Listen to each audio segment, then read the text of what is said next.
Welcome back everyone to Crazy Walter's channel. I wanted to do this video for quite some time now, but I figured now with the impending release of the 3090 Ti upon us, I feel like would be the perfect chance to go over the regular 3090 that I have in my PC. So why make this video? What is so special about releasing it now versus before? And what I wanted to really touch upon is, was my 3090 worth it? Do I feel any kind of buyer's regret? Does it, make me feel terrible now that essentially a year on, it is an obsolete piece of hardware?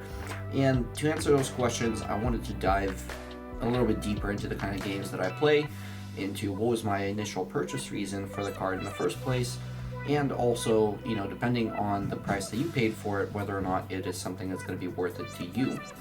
So to get started with this, of course, one of the main reasons, the chief driving factor for me getting the 3090 initially was the fact that I was now looking at much better ray tracing performance in any of the games that I was going to be playing. What I mean by that is there was already a kind of mod available out there in Reshade that allowed you to do path tracing, which is essentially what NVIDIA does on their cards, but you could do it with what I had at the time, which was a 1080 Ti. Now, of course, not every game was supported. There are still a lot of visual bugs even to this day, because it does have to pull a lot of information from the game's depth buffer to actually be able to apply ray tracing to it, which again means that not every title is going to run well. And of course, the 1080 Ti doesn't really have that many CUDA cores to actually do the task at hand. Now, this particular algorithm is not accelerated by the 3090 in any way. It actually benefits more from having more CUDA cores than anything else, but with that said, I wanted better ray tracing because it looked like the future in video games, and that's exactly what I got. The ray tracing performance, for the most part, I've been really happy with the 3090. Now, I'm not going to say that it's perfect by any means. I still feel like I should have held off for the 4 series, and I believe most of people that are watching this video, you should hold off until the 4 series releases, as I feel like by that point in time, there will be not only enough market saturation of these cards that are ray tracing capable, but also more of the developers will be moving their engines towards the workflow where essentially ray tracing is the main lighting option for the engine, or at least is looked at more than the sort of stereotypical rendering paths that we've had in the past. And that means that essentially the performance is going to be better. There's going to be a lot more on screen that is optimized for the ray tracing kind of path, or path tracing in the case of we're talking about the NVIDIA algorithm, the way that it works. But also it just means that there's going to be a lot better support across the whole industry for this. Right now I feel like developers are still sort of like kicking the idea around. They haven't really gotten everything finalized. So I would say, at least for this generation, the ray tracing performance is a little bit of a hit and miss. Do I like it? Yes. Do I kind of regret the purchase of the card because the ray tracing isn't what I kind of hoped it would be? Yes, absolutely.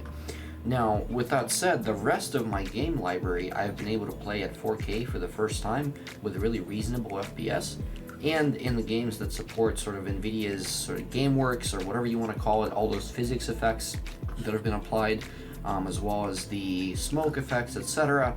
All of that looks absolutely amazing on the 3090. For example, in Batman Arkham Knight, I'm finally able to crank the settings to the max, and the game actually runs, and it runs really well. Something I could never do on the 1080 Ti, especially not with the extra physics stuff enabled. And that means that the 3090 is effectively a monster of a card in terms of playing my entire game library of over 1,000 games at just absolutely ridiculous frame rates and at a very nice resolution that is now supported by my Dell monitor, which again just makes it that much better. I really enjoy it quite a bit, and in that regard, again, no regrets really. But what does make me kind of regret the purchase is, of course, the price tag. I ended up paying a total of $2,600, believe it or not, for the card, so this was scalper pricing. And at the time, that really was sort of the best deal that you could get on it, unless you just happened to luck out and some kind of merchant had it available, or somebody was actually selling it at or near MSRP, which was not the case for me, of course. And the other issue is that, of course, the 3090 cards run extremely hot. The memory on the back of my card was getting to be 100, 120, 110 degrees, depending on what game I was playing. And, looking at forums online, I saw a lot of people saying that, this is the potential for the cards dying. And a lot of cards for people did end up dying really early on. and it's not 100% clear to me if that was actually ever fixed or if people just ended up pulling additional cooling on the card. In my case, I decided that I'm not going to try and game too much initially until I get my water blocks. I finally got my water blocks for the front of the card where the GPU itself is, and also for the back to cool the memory modules off, since they are very close to the GPU core. And ever since then, of course, the card's been performing just fine. Memory modules don't get much hotter than 60 or 63 degrees, and that's Celsius in terms of their final temperature as I'm playing games like Cyberpunk or Metro, which are of course very demanding titles. But all of the supporting mods that were needed to get the card to run at that point were an additional $300 on top of that. So if you count the water blocks, the new radiator that I had to get, all of that is now more money that I had to spend to get the card running at a kind of temperature that I feel like would make it last for a while. And I do want to keep this card for a long time, but that also means that after taxes the card ends up being $3,000, and whether or not that's worth it to you, that's a question that you have to answer yourself. I don't really think it's worth that price. I feel like if I could have gotten this card for, let's say, $1,900 with everything done, I would have definitely preferred that. I think most people absolutely would. But with that said, there's another part to this, which is the VR performance of the 3090, and that's something that, of course, a lot of people who are in the VR community mentioned, because most of them did end up buying a 3090, at least those channels that, are really active in the VR space. It's pretty much a must-have. Once you are able to run the games at a higher super sampling level or just a higher frame rate, it makes a massive difference. And for me, especially running with the 1080 Ti, yes, the performance was generally pretty good in VR titles, but you couldn't really push super sampling that high in a lot of titles. The frame rates were still dropping quite a bit, so it would go into reprojection quite frequently, and that's something that just doesn't happen with the 3090 in pretty much any of the titles that I play. When you look at the graphs within Steam VR, everything's pretty much in the green 90% of the time, maybe 95% of the time. And on the 1080 Ti, that just never was the case. I would go into the yellows here and there. I would get latency, I would get reprojection, and of course, I wasn't able to push, a certain frame rate that I would have liked in those titles that do require it, which of course means that the game feels a little bit more sluggish, you get a little bit more queasy trying to play it, and that of course has a huge negative impact on your overall experience with the title. So with the 3090, this just wasn't the case anymore. I was able to play these games, I was able to enjoy everything, and it was just a good time. Now, does that mean that the 3090 is going to be worth it to you potentially down the road? And again, that's something that's going to depend really on where the market ends up landing in the next next year or two. Of course, we do have the 4090 now as well, which is going to be coming out in sometime next year supposedly, and that means that all of these cards are going to have to drop in price to a certain extent. But what I would imagine is that the prices are not going to end up being too much smaller like we've seen in the past, where a new generation of the card comes out, the old ones end up just completely dumping their price.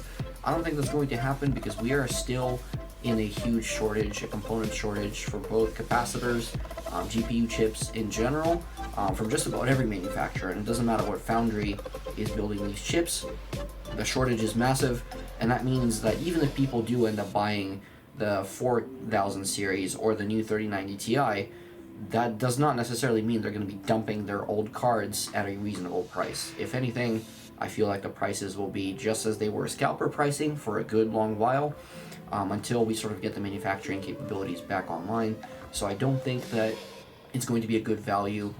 My value certainly wasn't great when I bought this card, still isn't, but with that said, to me, I think no regrets really in terms of the purchase, because I've been able to spend this year actually gaming at really great frame rates and just enjoying my games, being able to buy the latest title and know that it's just going to run and it's going to perform really well. So in that sense, just having this GPU when they've been out of stock or still are out of stock in a lot of places has been pretty much kind of like a godsend for me personally. Now, in terms of the 3090 Ti coming in and replacing this card as the new top dog, does it make me feel terrible for having a card which is now going to be effectively obsolete in January? And the answer is not really, because this is the first time I've ever had a GPU that's top of the line, and this powerful, as well as a CPU that, at least for a couple of months, was in the top sort of tier of CPUs, and I think I'm still able to play most of the games that I have at a level that I just never would have had before.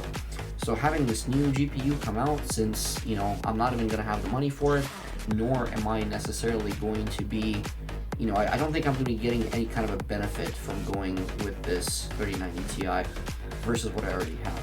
At least the marginal benefit means that there's going to be diminishing returns for me. I don't see it really outperforming my card currently to a level that I think would make it a worthwhile purchase, especially at the pricing that it's going to be, which I believe currently NVIDIA is slating this card to be a $2,000 GPU, which means that realistically by the time the scalpers get their hands on it, you're probably going to be looking at about 4K out the door, and that's for the card with that still, you know, beefy giant air heatsink. And I don't know if the 3090 Ti is going to be compatible with the water blocks that exist for the 3090. It'd be really great if they are, but because of the way that the VRMs may end up on that card, it's probably not going to happen, which means that you're most likely, even if you get a Founders Edition GPU, going to have to get brand new blocks, and that means additional spend on top of that card. So for me, I think the GPU was 100% worth it.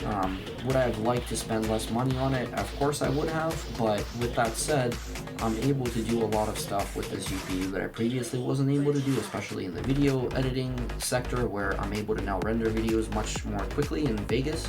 And also, now that I'm going to be getting into a little bit more CAD design and being able to just create my own products from scratch, that means this GPU is going to be just a prime kind of piece of hardware to do this kind of stuff. So with that said, you guys, if you have any questions, if you want to leave your own comments in terms of, you know, if you have a 3090 or 3080 and you've been really happy with it, just let me know in the comments below. I'd like to see what you guys' take on this is. I'd like to also see, you know, for those of you that are interested in the next gen cards, have you held off this entire generation, and are you going to be getting those new GPUs, or are you sticking with what you have now? With that, I'm going to close out this video, and I'll see you guys in the next one.